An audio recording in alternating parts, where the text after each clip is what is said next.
J'espère que vous avez bien en main un portrait ou peut-être sous les yeux de la Joconde de Mona Lisa, le chef-d'œuvre absolu de ce génie qu'était bien sûr Léonard de Vinci, parce que nous allons vous décrire précisément ce qu'il y a dans cet ouvrage de Thierry Gallier que j'accueille tout de suite. Bonjour Thierry. Bonjour. Merci d'être là en direct sur Sud Radio. Vous êtes directeur artistique dans la presse, ce qui n'a absolument rien à voir avec l'univers de la peinture et la Joconde en particulier, on est d'accord ? On est d'accord, absolument, oui. Voilà. La Joconde donc et ses mystères et ce livre que j'ai dans les mains. Et quand on m'a dit tiens on va faire une émission effectivement sur ce phénomène, ce chef-d'œuvre, les 500 ans après sa création bien sûr de la Joconde révélée, je me suis dit bon alors d'accord, allez une énième hypothèse sur l'explication du pourquoi du comment du génie de Léonard de Vinci et je donnerai 3 mots pour justifier et pour décrire votre livre: stupéfiant, sidérant et phénoménal. Le travail que vous avez fait... Non mais attendez, je vais vous dire sincèrement, je suis bluffé. Bluffé parce que, comme je le disais en avant-propos, je n'ai jamais été tellement attiré par le monde de la peinture, encore moins par évidemment la Joconde. J'ai eu droit au sempiternel quand on est adolescent au collège ou au lycée, visite du Louvre et bien sûr se retrouver devant la Joconde et de jouer avec le regard, un coup à droite, un coup à gauche. Oui, le regard me suit toujours, mais ça s'arrête là. Sauf que vous... Et il vous est arrivé un truc assez incroyable, parce qu'à l'origine, vous n'aviez pas du tout, vous n'êtes pas levé un matin en vous disant, tiens voilà, je vais étudier le tableau et je vais m'y mettre une bonne fois pour toutes parce que je veux avoir ma vérité, pas du tout. Ah du tout, en fait c'était un jeu.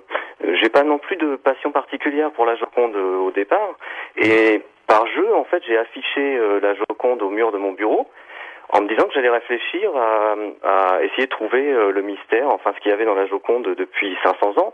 Essayer de trouver, en fait c'est une image en 2 dimensions, hein, c'est une image toujours la même depuis 500 ans, et je me suis dit que comme c'était qu'une seule image, ce serait peut-être pas si compliqué de trouver ce qu'il y avait dans ce sourire et dans cette image d'aussi énigmatique.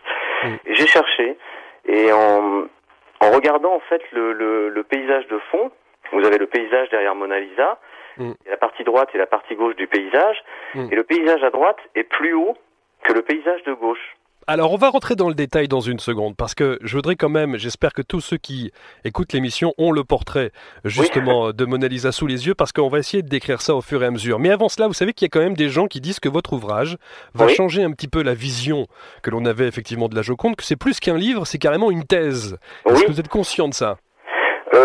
Oui, conscient, et en même temps, comme je vous disais, je suis pas chercheur ni expert, et j'ai pas de passion pour la Joconde, donc je l'ai regardé d'une façon décomplexée, en fait, juste pour m'amuser, comme un amusement. Donc je me suis pas bloqué avec ce qui était déjà connu sur la Joconde, etc. Même si j'ai lu plein de choses, etc. pour le savoir, mais je me suis pas arrêté à ce qui était déjà écrit. Je l'ai regardé avec un œil pas neuf, mais enfin un œil un peu un œil plutôt vierge, quoi, je dirais. Ouais, c'est ça.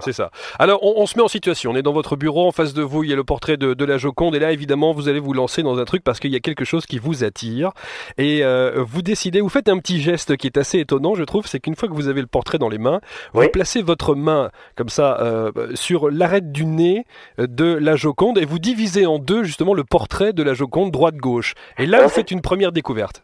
Voilà, c'est ça, c'est-à-dire que comme le paysage n'est pas raccord et que quand vous regardez le visage, la partie gauche, quand on regarde, pas sa gauche, sa partie droite à elle, mais la partie gauche du visage quand on regarde, la partie gauche du visage est légèrement plus cabossée.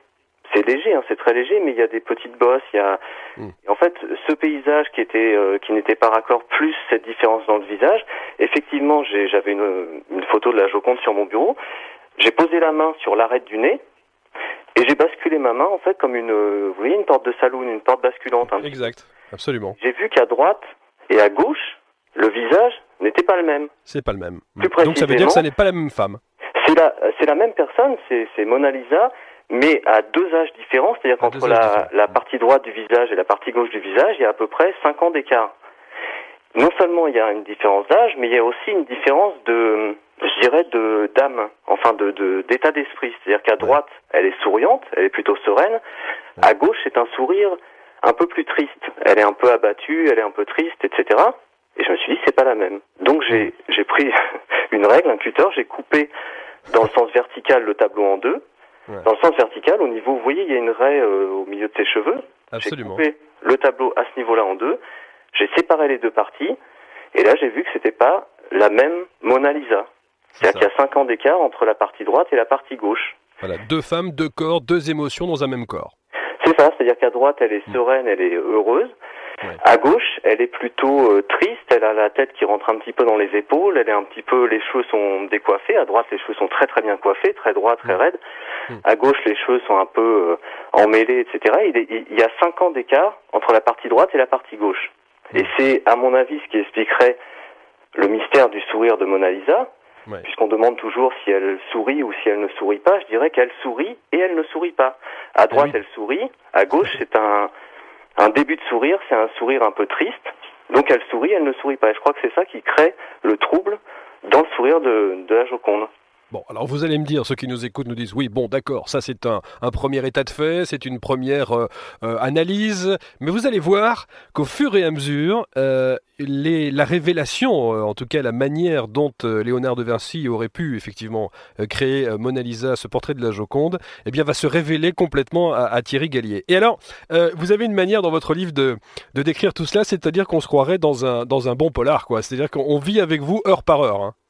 Voilà, c'est-à-dire qu'en fait, livrer toutes ces découvertes, enfin avec les guillemets qu'il faut évidemment, mais livrer toutes ces découvertes brutes de décoffrage, ça n'avait pas vraiment de sens. Donc j'ai expliqué heure par heure les découvertes et dans l'ordre où je les ai trouvées en fait. J'ai expliqué ça heure par heure et c'est vrai que c'était une nuit d'insomnie, faut bien dire. C'était pas un matin, c'était une nuit d'insomnie puisque quand j'ai trouvé ce truc de couper le tableau en deux et c'est impossible de trouver le sommeil. Donc c'était une nuit un peu fiévreuse, donc je l'ai écrit comme ça s'est passé, heure par heure et étape par étape, pour que les gens comprennent pourquoi j'en arrivais à penser que la Joconde était expliquait le mythe d'Isis et d'Osiris par tous ces épisodes en fait. Alors justement, puisque la suite, en tout cas toutes les révélations que vous allez pouvoir nous faire sur ce portrait de la Joconde ont un rapport avec Isis, Osiris, Horus et Seth, etc., vous allez nous dire, expliquez-nous donc qui est Isis, qui est Osiris, leur fils, le fameux beau-frère jaloux et meurtrier, en quelques mots pour qu'on puisse faire le parallèle avec votre analyse ensuite. Alors en fait dans la mythologie égyptienne, moi je suis pas du tout mystique, je connaissais pas ce mythe, etc. Mais dans la mythologie égyptienne, en fait, Isis c'est la grande déesse par excellence. C'est-à-dire que Isis c'est l'épouse d'Osiris. Elle se marie avec Osiris, qui est en même temps son frère, parce qu'en Égypte ils se mariaient entre frères et sœurs. Le beau-frère qui s'appelle Seth, S-E-T-H, est jaloux de cette union. D'accord. Donc il décide de tuer Osiris.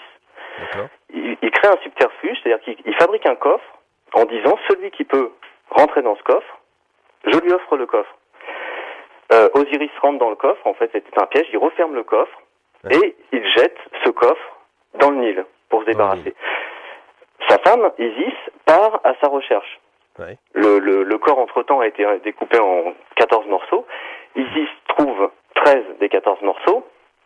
Elle les ramène. Ne trouvant pas le 14e morceau qui est le phallus, en fait, d'Osiris, elle en confectionne un en argile. Elle s'en sert, enfin, si je puis dire, elle s'en sert, et de cet acte naît leur fils Horus. Horus qui va venger son père qui a été tué en attaquant Seth. Voilà. Alors ça c'est pour les grandes lignes. Et vous allez voir que tous ces points communs, tous ces petits détails dont on vient de parler avec Thierry à l'instant, eh bien vous allez le retrouver dans le tableau de Léonard de Vinci de la Joconde. Et c'est ça qui est assez incroyable. Alors si vous avez le tableau dans les mains, si vous avez l'image dans les mains, parce que si vous avez le tableau, c'est que vous avez fait un truc pas clair. Alors vous allez prendre l'affiche et vous allez l'incliner d'un quart de tour dans le sens inverse des aiguilles d'une montre. Et là, on va distinguer en bas, au milieu, une femme assise sur un trône, comme la reine d'Égypte, elle a la même posture. C'est ça, et c'est une des premières constatations que vous faites sur cette image. C'est ça, en fait, vous avez donc ce qui sert de rocher, qui est contourné par un chemin en forme de S, et cette femme qui est assise de profil, sur un trône, alors il y a tout, il y a le bras sur la coudoir, il y a la tête, il y a le châle sur la tête, etc. C'est Mona Lisa, la même que celle qui est représentée sur le tableau, mais de profil. C'est-à-dire que Léonard de Vinci a dû se mettre sur le côté de son modèle, ou imaginer dans sa tête la même personne de profil. C'est Mona Lisa de profil. En voyant cette image, j'ai tout de suite pensé, ça c'est